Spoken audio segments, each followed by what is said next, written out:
Supreme court ने बड़ा फैसला सुनाया है। माननीयों को वोट के बदले नोट में किसी तरीके की कोई कानूनी रियायत नहीं होगी। सीधे रुख करते हैं, मेरे दो सहयोगी मेरे साथ जुड़ गए हैं, अरविंद सिंह और रवि त्रिपाठी। सबसे पहले अरविंद, मैं आपका रुख करना चाहूंगा। सुप्रीम कोर्ट का यह बड़ा और महत्वपूर्ण फैसला आया है और चीफ जस्टिस ऑफ इंडिया की अध्यक्षता वाली 7 जजेस की बेंच का यह फैसला दूरगामी असर रखता है। क्या कुछ कहा गया है सुप्रीम कोर्ट की तरफ से इस फैसले के अंदर, और क्या यह फैसला यूनानिमस है?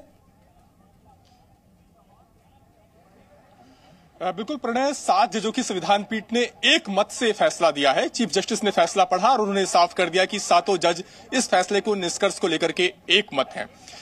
इस फैसले के फोकस में संविधान के 2 अनुच्छेद थे, अनुच्छेद 105(2) और 194(2).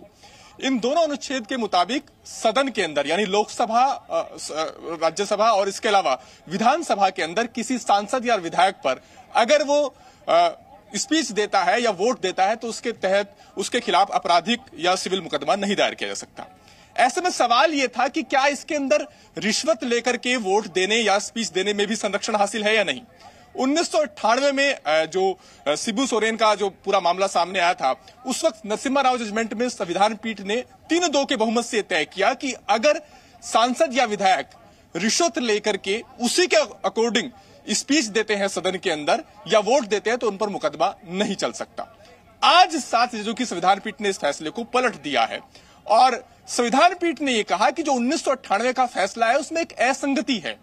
उस फैसले के मुताबिक अगर सांसद या विधायक रिश्वत लेकर उसी आदमी को वोट देते हैं जिससे रिश्वत ली है तो मुकदमा नहीं चलेगा, लेकिन अगर वो रिश्वत किसी और के लिए लेते हैं और वोट या स्पीच उसके अकॉर्डिंग नहीं देते हैं तो उन पर मुकदमा चलेगा। तो कोर्ट ने कहा ये कैसी अपने आप में एक असंगति है।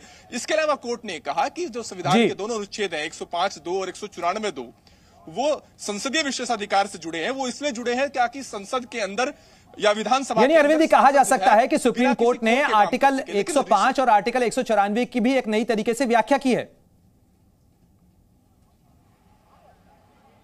बिल्कुल बिल्कुल, मैं वही कह रहा था प्रणय कि आज कोर्ट ने माना कि इसके तहत जो संसदीय विशेषाधिकार मिले हैं उसमें रिश्वत शामिल नहीं है। अगर रिश्वत लेकर के रिश्वत बाहर ली जाती है, स्वीकार की जाती है सदन के बाहर, तो उसी वक्त वो अपराध हो गया।